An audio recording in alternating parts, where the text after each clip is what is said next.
Seguinte, o Flamengo está jogando bem ou ele enfrentou adversários fracos como enfrentava no início do ano no Campeonato Carioca e isso talvez tenha iludido a gente um pouco, Rafa? Não, se fosse para escolher uma resposta ou outra, se fosse uma prova de múltipla escolha, eu diria que o Flamengo está jogando bem.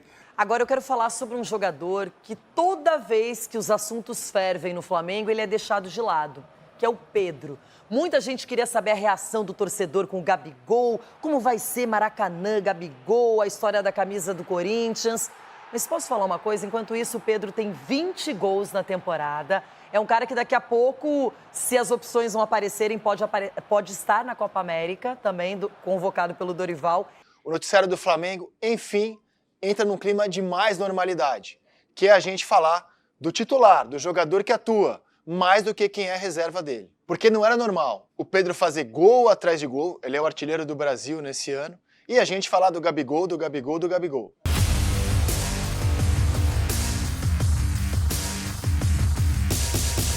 Salve nação, saudações rubro-negras! Flamengo classificado para as oitavas de final da Libertadores, que já tem data para o sorteio das oitavas, hein? A Conmebol falou o seguinte, o sorteio pode ser segunda-feira, dia 3 de junho. E o Grêmio, que tem jogos a menos, como que ficará? Vou explicar no final do vídeo, assista até o final, deixa o like, se inscreva aqui no nosso canal e ative o sininho. Temos aqui dois cortes, um da Band com Denilson e Renata Fã falando da classificação do nosso Mengão, e temos também um corte da ESPN Brasil com debate falando da classificação do Flamengo, do artilheiro Pedro. A Renata Fã elogiou o Pedro, hein?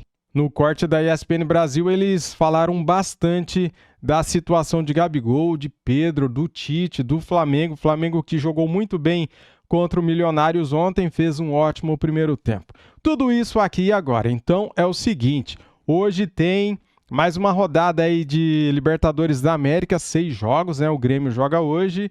O Grêmio, o grupo do Grêmio, galera, vai deixar uma pulga atrás da orelha por causa do sorteio. No final do vídeo eu vou explicar para vocês, ok? Ó, 6 jogos de Libertadores, tá?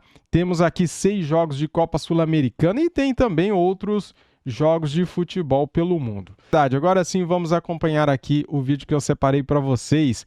As imagens são da Band e da ESPN Brasil, links na descrição como créditos. Flamengo e o Mengão, na despedida dessa primeira fase diante do seu torcedor, passou por cima do Milionários, 3-0, meio campo funcionando, o time dando uma resposta, Gabigol o tempo inteiro no banco de reservas. E o Flamengo agora espera o sorteio e a próxima fase da Libertadores. Aí sim. Você demonstra muita vontade, foi até um lance desse tipo, ele acabou dando o carrinho ali. Teve a infelicidade que o jogador do Milionários acabou botando o pé na frente, nem foi na maldade, ele visou somente a bola, mas aconteceu, mas desejar força para ele que na outra partida ele vai estar de volta e vai nos ajudar muito. Tínhamos que fazer a nossa parte aqui, fizemos muito bem feito, tivemos um primeiro tempo ali muito intenso, onde conseguimos uma boa vantagem, no segundo tempo conseguimos administrar mais para essas fases seguintes agora, aproveitar a nossa torcida, porque isso tem sido o nosso forte nesse ano. Quando a gente joga em casa, a gente tem sido muito forte dentro do Maracanã. Ganhar a Libertadores tem que estar disposto a enfrentar qualquer tipo de adversário, seja classificando em primeiro ou segundo. É sempre melhor terminar jogando em casa, mas cabe a nós agora prepararmos o plano da melhor maneira possível para se classificar. Para começo de conversa, surpresa Davi Luiz e Fabrício Bruno no banco o tempo todo? Mesmo que a gente já saiba que a negociação com o West Ham esteja em andamento? A tendência aí, Loirão, pode ser que seja o Léo Ortiz e o Léo Pereira, né? A dupla de zaga, né? Mas o Davi Luiz jogou bem, cara. Fez um bom jogo, um jogo seguro, se apresentando ali no sistema ofensivo. Isso mostra ali o profissionalismo. Acho que não é fácil também para um jogador do nível do Davi Luiz ficar tanto tempo no banco de reserva, né? Mas mostra o profissionalismo e ontem o Flamengo fez um jogo que o torcedor gosta, que é dominar o adversário, aproveitar as oportunidades, dominar o adversário. O meio de campo do Flamengo é um meio de campo muito dinâmico e quando funciona, dá trabalho para o adversário. O Arrascaeta, por exemplo, ainda fisicamente você vê que ele está sentindo um pouco, mas é uma questão de tempo também para ele alcançar o nível ideal. E vem forte esse Flamengo aí na Libertadores. Agora eu quero falar sobre um jogador que toda vez que os assuntos fervem no Flamengo, ele é deixado de lado, que é o Pedro. Muita gente queria saber a reação do torcedor com o Gabigol, como vai ser Maracanã, Gabigol, a história da camisa do Corinthians. Mas posso falar uma coisa? Enquanto isso, o Pedro tem 20 gols na temporada. É um cara que daqui a pouco, se as opções não aparecerem, pode estar na Copa América, também convocado pelo Dorival. E é eficaz, efetivo, fez 2 gols ontem. Eu sou fã do futebol dele e acho que nem sempre ele é valorizado pela mídia e pela torcida. Ele tem um perfil de um jogador mais tranquilo, né? Ele não é o jogador polêmico, ele não é o jogador de estar toda hora dando entrevista, aparecendo, opinando, enfim, falando das coisas dele. É um cara mais reservado. E a melhor resposta para esse tipo de jogador, com essa personalidade, é o campo. O campo fala. E ele tem jogado bem, ele já oscilou bastante naquela fase de... Será que dá para jogar Gabigol com Pedro, Pedro com Gabigol? E ele sempre na dele, sempre esperando. Foi deixado de lado pelo Sampaoli, teve o fato da agressão, né, que ele sofreu. E agora, eu acho que ele começou a temporada em alta e é um cara que eu tenho muita expectativa até o final do ano. Acho que ele vai ajudar e muito o Flamengo. E mesmo depois daquele episódio triste da agressão do preparador físico do Sampaoli com o Pedro, mesmo assim ele ficou na dele, não deu declaração nenhuma polêmica e tal, e continuou jogando, continuou fazendo gol.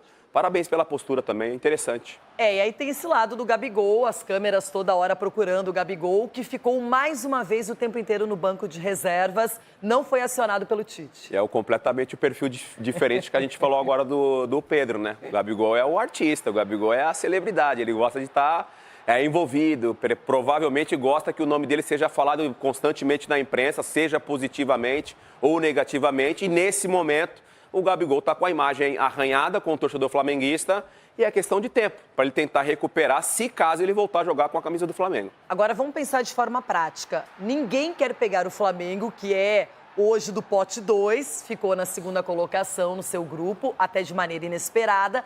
Porém, a gente sabe também que o Flamengo não quer encarar um Palmeiras, um Atlético Mineiro, um River Plate. Eu vou fazer o discurso politicamente correto, né? Não dá para escolher adversário daqui para frente. Libertadores nas oitavas para frente. Começa logo, hein? Que é a questão do mata-mata, Loirão. Não dá para você escolher adversário, mas fato é que essas oitavas de final vai ser interessante, porque vai ter com certeza aí um confronto brasileiro.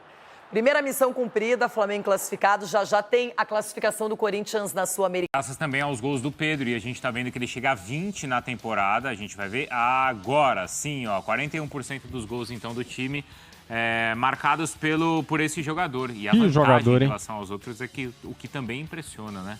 Ontem 2 gols do Pedro. Se impôs, Marra, o Flamengo, como o Rafa estava falando? Você concorda? Se impôs, claro que sim. Outras vezes, o problema do Flamengo não era nem tanto resultado, né? O Flamengo também teve problema de resultado. O problema do Flamengo é que a gente tem uma expectativa e a gente não está errado nisso, em ter expectativa alta. O elenco é muito bom, o técnico é muito bom e é um clube acostumado a vencer. Não rendia bem, o time rendeu abaixo. Difícil hoje não é a gente explicar a vitória por 3-0. Difícil hoje é a gente explicar que o Flamengo é segundo grupo. E isso, a noite de ontem, não explica. Ontem o Flamengo jogou para ser o primeiro do grupo. Justificaria ser o primeiro do grupo, mas já não dependia mais dele. O Bolívar fez a parte dele. O Flamengo não foi o melhor Flamengo durante toda a competição. De muita qualidade técnica no meio-campo. Eu acho que o Flamengo não perde isso com a volta do Pulgar, não. Embora o Alan tenha até um pouco mais de refinamento, mas o Pulgar tem uma capacidade aeróbica melhor. Se aproxima mais do ataque, faz melhor essa chegada à frente, altera melhor a função 1 com a função 2 do meio-campo. Embora na função 2 do meio-campo o De La Cruz já esteja plenamente adaptado, ele é um jogador muito rápido, né? Muito veloz de raciocínio e de execução. O Flamengo ganhou com essa variação com o De La Cruz mais recuado e o Gerson um pouco mais pela direita, mas com essa liberdade para flutuar para dentro e fazer as transições trocando com a Arrascaeta. Se o Flamengo desenvolver uma sinfonia com a técnica que possui no meio-campo, fica muito poderoso, né? É que isso não é uma coisa constante, não é uma coisa regular. Se fosse, nós nem estaríamos debatendo tanto o Flamengo assim, né, Bruno? Então, mas aí, Rafa, a pergunta é a seguinte: de fato, essa sinfonia, ela já soa? Não é do Beethoven, não, né? Você falou, não, que falou da sinfonia aí, vamos explicar, o Fã de Esporte ligou agora. Falando da sinfonia... A gente está no ar. Tá bom, não, pode seguir. Tá, mas a pergunta então é a seguinte, Rafa, vou começar para você, quero que você responda essa, tá? Esse entrosamento como é que ele falou? Essa premissa coletiva associativa. Não, peraí, gente. Vamos Não, devagar. ele falou outra coisa. Devagar. O Rafael usou outras palavras parecidas com essas. Construtiva, é isso. Eu não consigo lembrar, sai na hora, gente. Mas tudo bem. Eu também não, mas adorei. Isso não é arrogância, não. É que eu falo, depois eu esqueço. Mas eu falei alguma coisa aí, mais ou menos nesse sentido. Então eu vou perguntar o seguinte. O Flamengo está jogando bem ou ele enfrentou adversários fracos como enfrentava no início do ano no Campeonato Carioca e isso talvez tenha iludido a gente um pouco, Rafa? Não, se fosse para escolher uma resposta ou outra, se fosse uma prova de múltipla escolha, eu diria que o Flamengo está jogando bem. Porque eu não consigo dizer que são adversários fracos. O Bolívar não é um adversário fraco. Mostrou isso nessa competição, inclusive. O Corinthians não é propriamente um adversário fraco. E o Flamengo jogou bem esses jogos. Então, se é para escolher uma das opções, eu acho que uma coisa não invalida a outra, Bruno. Mas se é para escolher uma das alternativas, eu acho que o Flamengo melhorou. Está com um desempenho técnico melhor. Eu acho que a chacoalhada depois daquele período de 6 jogos em que só venceu o Amazonas e foi vaiado aqui no Maracanã, e aí logo contra o Corinthians aumentou a intensidade, jogou com imposição, desenvolveu mais autoconfiança, a torcida jogou junto, né? Foi um jogo de reatar a relação com o torcedor que vem ao estádio. Sim, o Flamengo melhorou. Agora, eu penso que nós temos que debater o Flamengo pelo Flamengo, né? Eu sei que muita gente debate o Flamengo preso, muitas pessoas ainda estão muito vinculadas ao Flamengo circense, apoteótico, inviolável, indefectível do Jorge Jesus de 2019. Se for para ficar comparando sempre com aquele time, tá quem? Mas com o Flamengo, comparado com os outros adversários em nível de Brasil, o Flamengo está numa capacidade de competição atualmente muito boa, na minha avaliação. Né, Marra? Melhorou, não sofreu gols nos últimos jogos, melhorou. Sim. Não, sim, eu também acho. E trabalhar com essa coisa na cabeça de que do retrato de 2019, isso não faz bem. Mas é preciso entender que com o potencial que o Flamengo tem, esse mesmo Flamengo pode jogar mais por mais tempo. Se a gente olhar a curva agora é boa, é positiva. Sim. O time tem crescido. Sim. E acho que a avaliação é essa. Foi melhor do que foi ontem? Foi. Foi anteontem? Foi. O time está crescendo. Tem essa questão desses jogos, exceto o jogo do Amazonas, né? Esse foi fora, mas essa sequência... O Bruno... São os jogos do Maracanã. O jogo do Amazonas, a gente tem que falar, é verdade, tal, sim, ok. Mas a gente às vezes despreza a informação de que a Copa do Brasil apresenta essas coisas. Sim, claro. O Palmeiras teve muita dificuldade contra o Botafogo. O Atlético teve dificuldades imensas contra o Sport. Então, assim, é uma característica da competição. Eu gosto sempre de lembrar, é mata-mata, vale muito dinheiro... Não, mas eu estou destacando que esse ainda foi um jogo fora de casa e que o Flamengo ainda conseguiu esse resultado. Sim. Não, e desses 3 foi o que o melhor passou, né? Passou por 2-0. 1-0 e 1-0. É verdade. É verdade.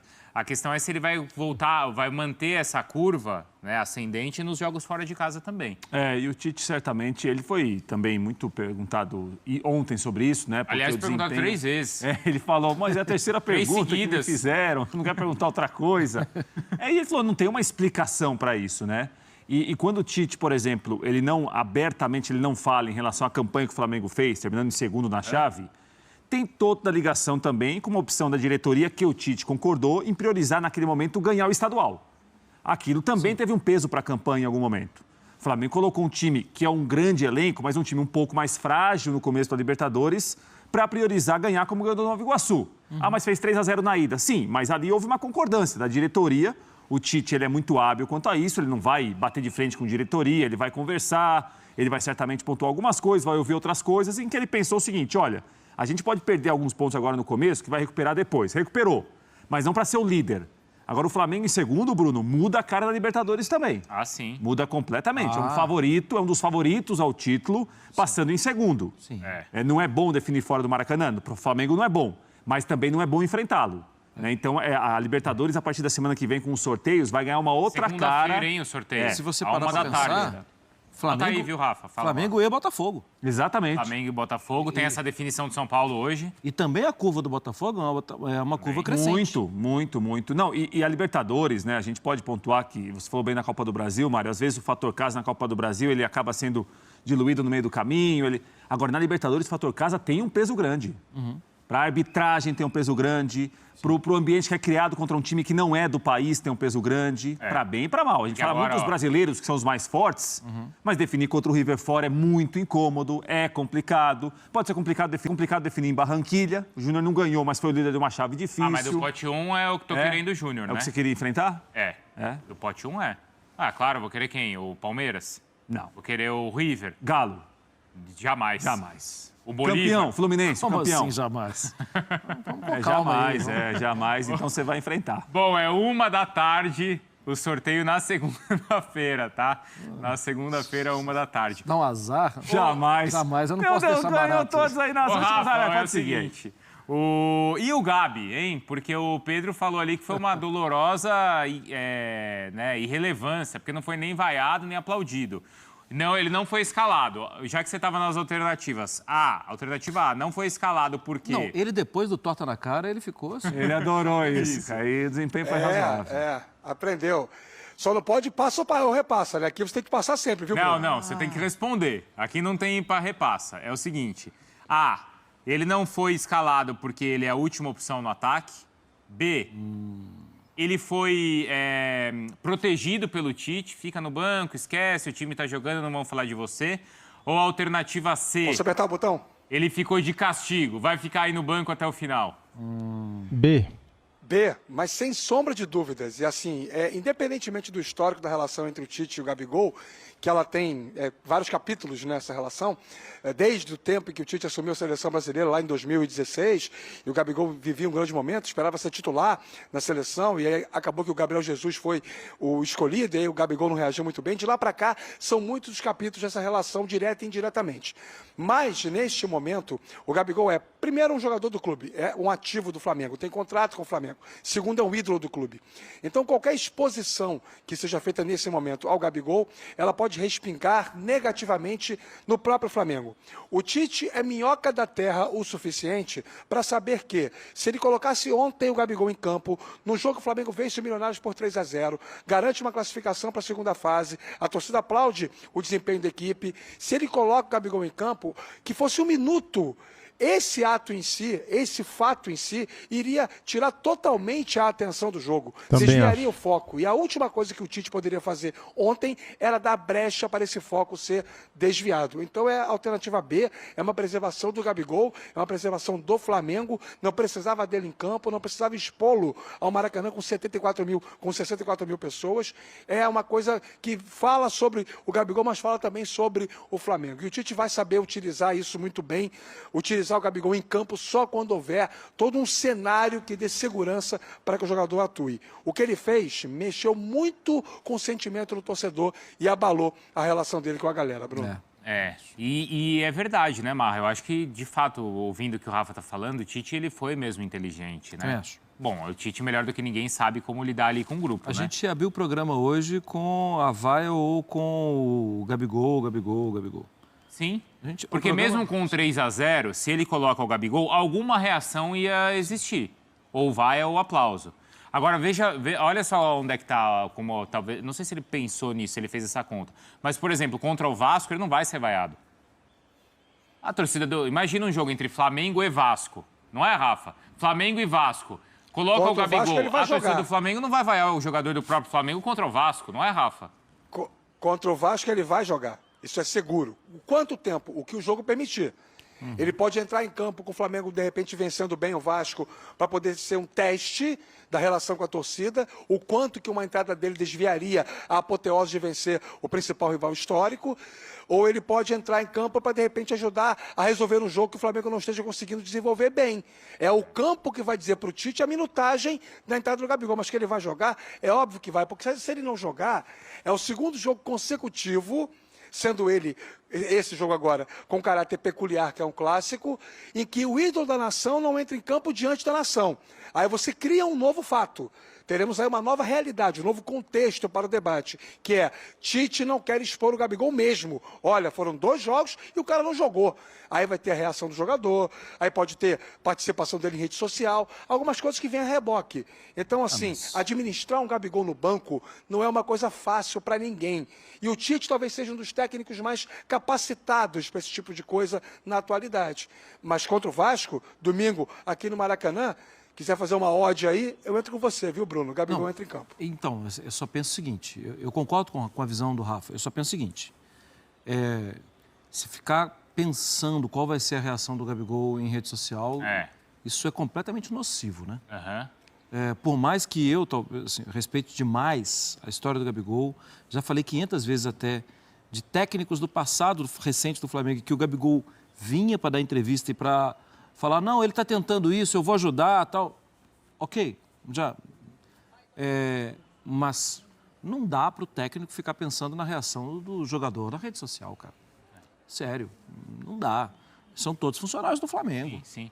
Não, o Tite ontem não fez só o que é melhor para o Gabigol. Acho que foi bom para o Gabigol, mas ele fez o que é melhor para o Flamengo. Exato. Sim, e uma circunstância, né, Bruno, que os companheiros falam muito bem, que foi uma circunstância muito propícia para fazer isso. O time abriu 3-0, primeiro tempo dominou o Milionários, resolveu o jogo ali. Então não ficou uma situação que está um 0-0 apertado, o time perdendo o jogo, e aí fica uma pressão. A pressão da arquibancada vai para dentro do campo. Ontem, num roteiro ideal do Tite, o time escreveu muito bem. Pronto. E aí ele pôde fazer o que ele pensou em fazer. E vamos ver no próximo domingo, então, né, o jogo contra o Vasco, qual que vai ser a movimentação, mas eu tô com o Rafa. Eu imagino que ele jogue, sim, de repente já imaginou fazendo um gol contra o Vasco? Sim. Aí a nação abraça o jogador de novo. Sim, Se tiver um pênalti, ele vai bater, eu tenho certeza. Opa! Ô, Rafa, você já volta, por isso tá? esse ano. Galera, olha só o que o André Rizek falou do Pedro e também do Gabigol. Se liga. Com a partida que o Pedro fez ontem no Maracanã, somada à indiferença com que o Gabigol foi tratado no estádio, o noticiário do Flamengo, enfim, entra num clima de mais normalidade, que é a gente falar do titular, do jogador que atua, mais do que quem é reserva dele. Porque não era normal o Pedro fazer gol atrás de gol, ele é o artilheiro do Brasil nesse ano, e a gente falar do Gabigol, do Gabigol, do Gabigol. Não foi normal o Pedro ser vaiado num jogo de estadual no qual ele fez gol, pelo único fato, o único motivo de no banco dele estar um ídolo do tamanho do Gabigol. Não foi normal um profissional dessa categoria, na verdade qualquer profissional, levar um soco na cara do preparador físico. O normal deveria ser a gente falar dos números, dos gols do Pedro, que aliás são ótimos. Só nesse ano ele tem 22 gols em 27 jogos, o artilheiro do futebol brasileiro. Gabigol é gigante na história do Flamengo, isso não se discute. Mas o Pedro é mais jogador. A própria seleção brasileira já tratou de tirar essa dúvida. Não que o Pedro seja um centroavante de nível de grandes ligas europeias. Não é. Mas aqui no Brasil, o cara faz um estrago danado. O cara tem mais de meio gol por jogo no Flamengo. E nunca parecia ser suficiente. Porque a sombra dele parecia sempre maior do que os gols que ele marcava. Tô conjugando no passado porque essa questão parece cada vez mais pacificada. Gabigol agora vai ter que lutar muito para voltar a ser um jogador competitivo, de utilidade para o Flamengo, que ele pode ser.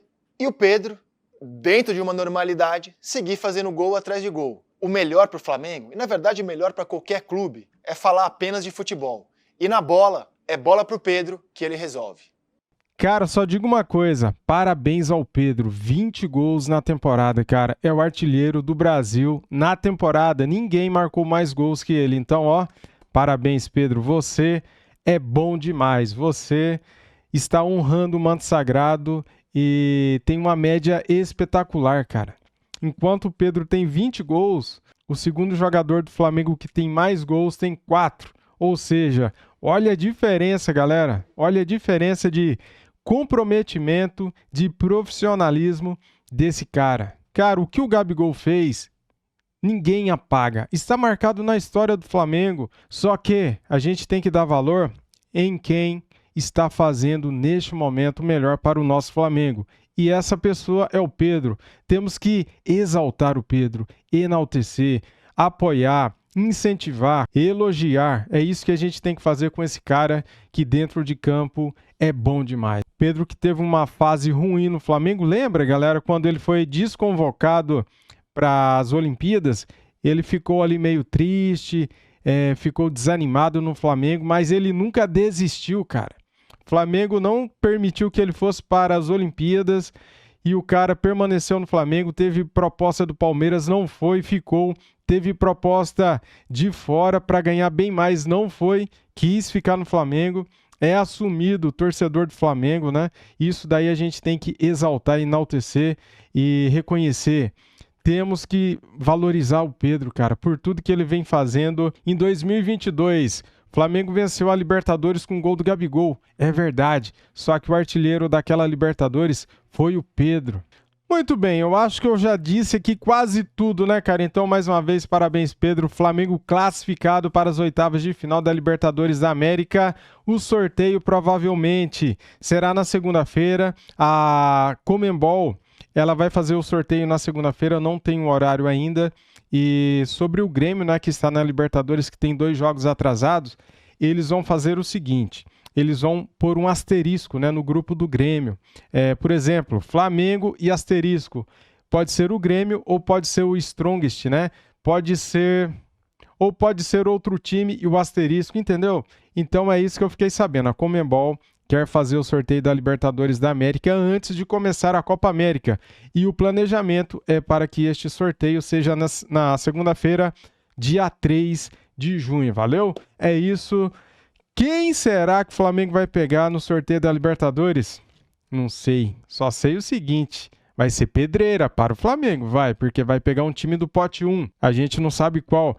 Só que para eles também vai ser pedreira, porque tá todo mundo com o CU na mão, cara. Porque no pote 2 tem um Mengão. E todo mundo tem medo de pegar o Flamengo. Não adianta, ninguém quer pegar o Flamengo. Pode fazer uma enquete com todas as torcidas. Você quer pegar o Flamengo nas oitavas? Quer correr o risco de ser eliminado já de cara? Cara, ninguém quer. Então, vai ser pedreira para todo mundo. E este sorteio tem essa dose de emoção, né? Porque envolve o Flamengo, que está no pote 2, junto com o Botafogo. O Botafogo também está no pote 2. E o São Paulo também pode ficar no pote 2, galera. Ou Tadieres, tá bom? Muito obrigado a todos. Antes de sair do vídeo, deixa o like, se inscreva aqui no nosso canal e ative o sininho. Tamo junto. Saudações rubro-negras e fui!